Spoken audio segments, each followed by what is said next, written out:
안녕하십니까. 시사해설 김정일입니다. 여러분, 이번 선거에서 과연 누가 이기겠습니까?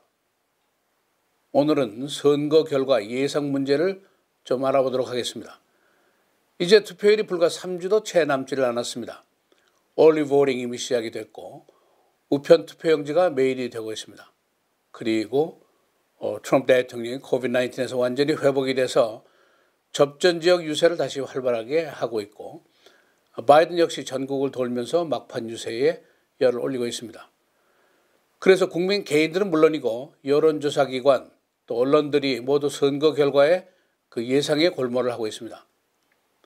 큰 판세를 보면은 전국 그리고 Battleground States 그리고 Swing States에서 모두 바이든이 앞서고 있습니다. 그러나 여전히 민주당은 안심 금물 불안한 생각을 버리지 못하고 있습니다. 2016년도 선거의 악몽을 아직 잊지 못했기 때문입니다. 대별하면 대충 세 가지 정도의 예상이 있는데 첫째 바이든이 이긴다, 둘째 트럼프가 이긴다, 셋째 선거 결과가 나오지 않고 큰 혼란을 빚게 될 것이다. 이런 예상들입니다. 전국 여론조사에서는 바이든이 크게 앞섰지만 접전 지역에서는 양자가 팽팽히 맞서고 있습니다. 게다가 이슈별 분석을 보면은 가장 중요한 경제 이슈에서 트럼프가 앞서고 있습니다. 또 트럼프가 큰 소리만 친 것이 아니라 고령에도 불구하고 팬데믹도 물리쳐서 이긴 강력한 지도자다. 이런 이미지를 빌드업한 것 등등을 이유로 해서 트럼프의 막판 추격이 만만치가 않습니다. 우리가 보통 선거 결과는 국민학교 반장 선거도 까봐야 한다 하는 말이 있는데 그야말로 이번 선거는 까봐야 알게 됩니다. 또 어떤 사람은 까봐도 모른다. 그런 얘기까지 나옵니다. 우편투표 시임의 문제라든가 팬데믹 문제라든가 대법원 판사 인준 문제라든가 이런 것들이 있고 또 트럼프의 선거 결과 불복 가능성까지 있기 때문에 미국의 아주 유수한 언론들 또 여론조사 기관들도 선뜻 예상하기를 주저를 하고 있는 상황입니다.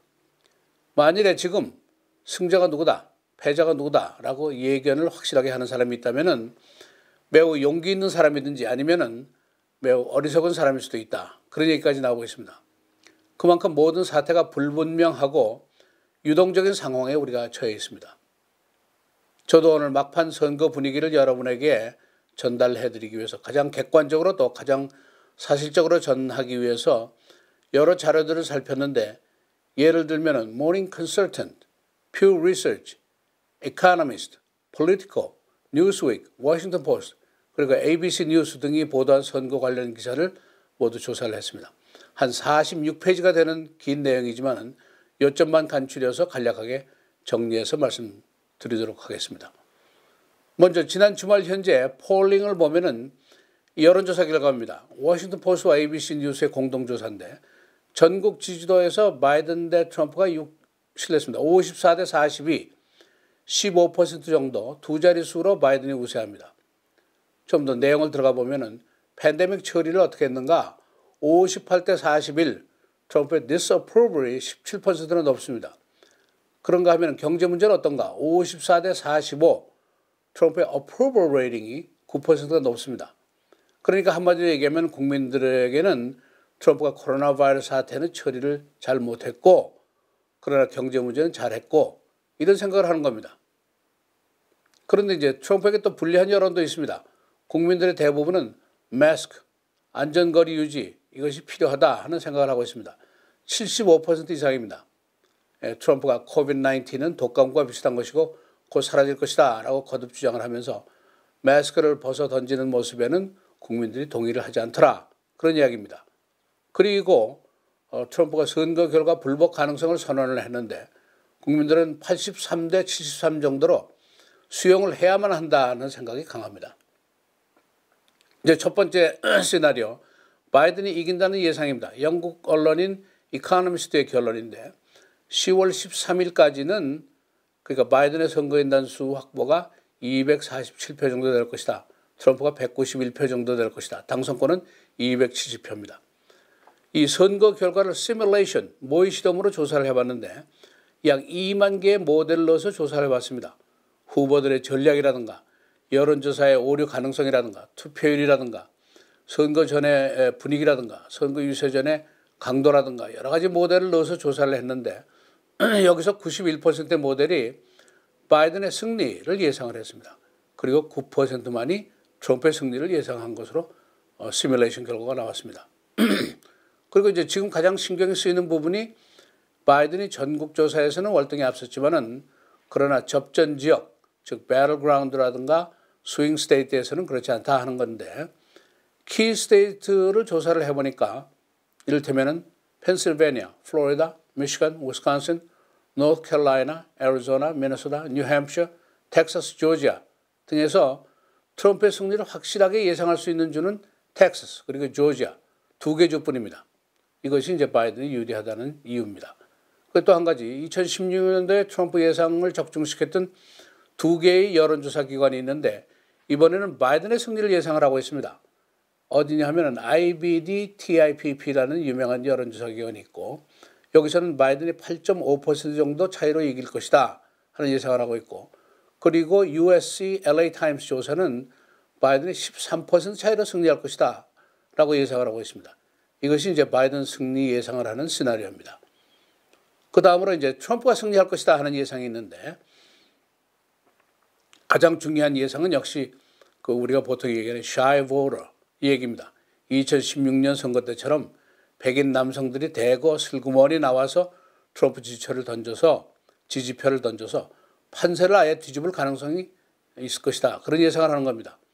보통 shy 하면 우리가 뭐 부끄러움 뭐 이런 뜻이지만은 조심스러운, 신중한 이런 뜻도 있습니다.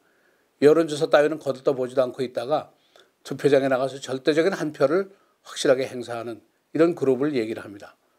트럼프는 이런 그룹을 silent majority라고 표현합니다. 실제로 이 모닝 컨설턴트의 조사를 보면은 많은 백인 남성들의 표면상으로 또 공개적인 자신의 정견 표현을 꺼리는 그런 경향이 있습니다. 특히 인종차별 문제라든가 항의 시위 문제라든가 개인적인 경제 문제 이런 것에 대해서는 공개를 꺼리는 성향을 강하게 가지고 있는 것으로 발견이 되었습니다. 그러니까 한마디로 하면 속과 겉이 좀 다른 모습이다 그렇게 얘기를 할 수가 있습니다. 예를 들면은 온라인으로 얼굴을 보지 않고 물어보는 대답과 얼굴을 맞이하고 직접 대화를 하면서 질문한 것과 그 답변이 전혀 다르게 나오고 있더라. 그런 것이 발견이 됐습니다. 이들이 바로 교육 정도가 비교적 낮은 백인 남성들인데 이들이 막판에 대거 등장해서 판세를 뒤집을 것이다. 그런 예상입니다. 그리고 또 한 가지 유리한 것은 접전 지역에서의 트럼프의 대거 승리가 있을 것이다. 그런 예상이 있고 말씀드린 이슈별 지지도의 우세점 예를 들면 경제 이슈는 트럼프가 항상 우세인데 경제 이슈는 뭐 말할 필요도 없이 선 것이 항상 제1위의 이슈입니다. USA Today는 2020년에 2016년과 같은 일은 벌어지지 않을 것이다 라고 보고 있습니다. 즉 판세를 뒤집히는 일은 없을 것이다 라고 예상을 하고 있습니다. 그 이유를 이제 대고 있는데 첫째로 지금 실행되고 있는 여론조사의 방법이 2016년도 때하고는 크게 변화했다는 겁니다. 예를 들면은 조사 시의 교육 정도, 교육의 수준 이것을 중요한 기준으로 삼고 있는데 과거에는 그러지 않았습니다. 따라서 현재 조사는 과거보다 훨씬 정확할 것이다 라는 분석을 하고 있습니다. 두 번째, 2016년도처럼 마지막에 미결정자, undecided가 많지 않다는 겁니다. 또 세 번째, 지난 선거에서는 투표일 10일 전에 마음을 바꾼 사람들이 많이 있었습니다. 그런데 이때는 이미 여론조사 기관들이 철수를 한 후였기 때문입니다. 네 번째, 금년 조사에서 트럼프와 바이든의 차이가 10에서 12% 정도 납니다. 그러나 2016년에서는 트럼프와 클린턴의 차이가 3에서 5% 정도에 불과했습니다. 또 마지막으로 뭐니 해도 트럼프의 그 코로나 바이러스의 처리 문제에 대한 불신이 국민들 사이에 굉장히 높다. 이것이 중요한 사항으로 등장이 되었습니다. 만일 트럼프가 이번에 지게 된다면은 이번에는 그 이유가 코로나 바이러스 그리고 분열과 미움의 자국 정치 그리고 자국 국민에게 SOB라고 쌍욕을 퍼붓는 그의 인격적인 결함 이것 때문일 것이다. 그런 분석이 있습니다.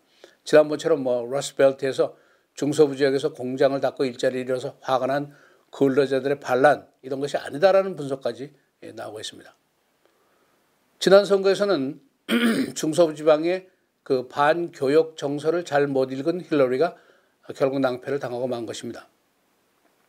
그런데 이 와중에 시카고에 사는 한인들 바로 우리들이 영사관으로부터 저녁 한 끼를 얻어먹고 FTA 절대 지지 서명을 하면서 모국 사람, 애국심을 발휘한다고 했는데 정작 우리가 현실적으로 우리 이웃들로부터는 왕따가 될 위험을 감수했어야만 한 사실이었습니다.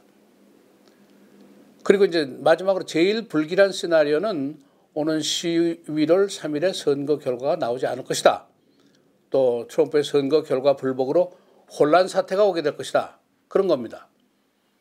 11월 3일에 몇 가지 이제 예상이 나와 있는 노스캐롤라이나, 플로리다는 무난히 투표 집계가 완료될 가능성이 있는 것으로 보이고 있습니다. 그러나 반대로 미시간이라든가 펜실베니아, 위스콘신 등에서는 우편 투표를 집계 완료하는데 며칠 또는 몇 주가 걸릴 수도 있다. 그런 예상까지 나오고 있습니다.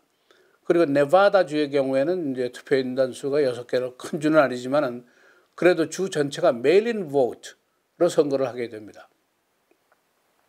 CNN의 예상을 보니까 바이든의 선거 당일까지 선거인단 한 226표 정도를 확보할 것으로 예상을 하고 있습니다. 만약 그게 현실이 된다면은 플로리다주의 29표 정도를 이기거나면은 나머지는 어디서든지 15표 정도를 더 얻어서 승리할 가능성이 높다. 이렇게 보고 있는 겁니다. 그 대상이 바로 이제 오하이오주, 애리조나, 뉴햄셔 이런 주들입니다. 이렇게 될 것인지는 이제 뭐 두고 봐야 되겠습니다.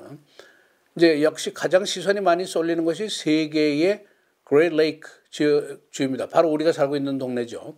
미시간, 오하이오, 펜실베니아 등지인데 여기에다가 이제 트럼프의 주인 조지아, 노스캐롤라이나, 텍사스 주 등에서도 바이든이 현재 막상막하에 선전을 하고 있으니까 혹시 모른다 이제 그런 예상이 나오고 있습니다. 이제 또 하나의 변수는 트럼프가 우편 투표의 전면 무효를 주장하게 되는 것인데 이렇게 되면 문제가 아주 복잡해집니다. 그는 이미 여러 차례 우편 투표는 사기다. 평화적인 정권 이양의 용의가 있는가에 대해서 답변을 거부한 적이 여러 번 있습니다. 그래서 결과적으로 11월 3일 예선거의 예측은 거의 불허다. No prediction is prediction 이런 말까지 나오고 있습니다. 그런데 좀 재미있는 현상은 한국에 있는 일부 학자들 또 언론들이 옛날 구문 자료들을 가지고 누구의 승리, 누구의 패배 이런 예상들을 하고 있습니다. 워싱턴에서 잔뼈가 굵은 기라성 같은 언론과 폴스터들도 주장하는 예상을 한국에 사는 이 사람들이 아주 용감하게 하고 있는 것입니다. 그런데 문제가 있습니다. 이 내용이 바로 카톡을 타고 시카고 한인들의 안방까지 들어오고 있다는 겁니다. 이제 소셜미디어 시대가 왔으니까 우리 주변에 이런 현상은 항상 앞으로도 있게 됩니다. 중요한 것이 하나 있습니다. 앞으로는 우리가 신뢰할 만한 미디어가 누군가, 신뢰할 만한 정보가 무엇인가 이것을 선별할 수 있는 시각을 갖는 것이 중요합니다. 만일 선별할 수 있는 식견이 없으면은 바보 같은 소리에 현혹이 돼서 같이 바보가 되는 수도 있습니다. 로컬 뉴스입니다.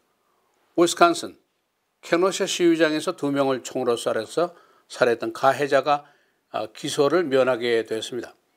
일리노이주 경찰국 그리고 레이크 카운티 검찰은 어제 케노샤에서 2명을 살해한 카일 리튼하우스를 기소하지 않겠다고 밝혔습니다. 그가 총기 보유를 적법한 절차를 한 것으로 나타났기 때문입니다. 시카고시는 오는 금요일부터 인디애나주를 통행 제한 구역으로 지정을 하게 됩니다. 인디애나주는 최근에 코로나 바이러스로 인한 제약을 해제하면서 감염자 수가 계속 늘어나고 있습니다.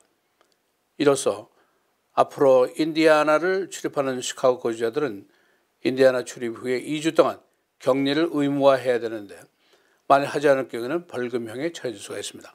시카고시는 인디애나주를 비롯해서 아이오와, 켄터키, 미주리, 위스콘신 등 주변 감염이 높은 주들을 통행 제한 지역으로 선정했습니다. 일리노이주의 코로나 바이러스 사망자가 어제로 9,000명을 넘어서게 됐습니다. 주 보건당국은 어제 사망자 29명을 추가하면서 총 사망자 수를 9,026명으로 집계를 했습니다.